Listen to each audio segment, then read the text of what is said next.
पालिकेमध्ये भाजपला जे चांगलं यश मिळालं आणि दुसरं म्हणजे आपलंही पॅनल निवडून आलंय.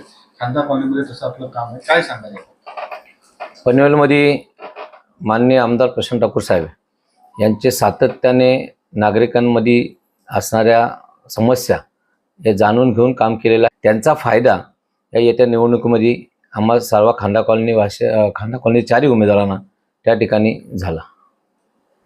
जनतेसाठी आता आपण निवडून आलेले आहेत. आपण काय संकल्प करायचे? काय जनतेला आता तुम्ही देणार?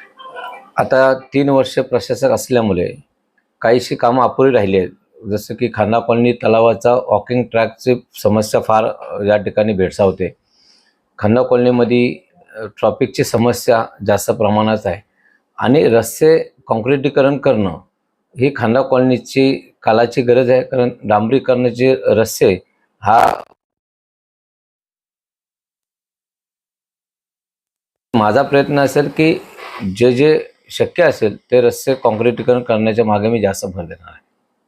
जनतेने आपल्याला भरभरून यश दिलं, कसे आभार मानाल जनते? जनतेच्या विकासाच्या माध्यमातून त्यांच्या ज्या नागरिक सुविधा असतील, त्यांच्या समस्या असतील त्या सोडवण्यासाठी मी अहोरात्र प्रयत्न करेन. त्यांनी केलेला जो मला सहकार्य आणि त्याही दिलेला आशीर्वाद, त्या आशीर्वादाला साजेसा काम या ठिकाणी खांदा कॉलनी प्रभाग 15 मध्ये करण्याचा मी सातत्याने प्रयत्न करीन. ज्या ज्या मतदारांनी सर्वांनी मला चांगला मतदान केलं, आम्हाला सहकार्य केल्याबद्दल मी सर्वांचे खूप खूप आभारी आहे.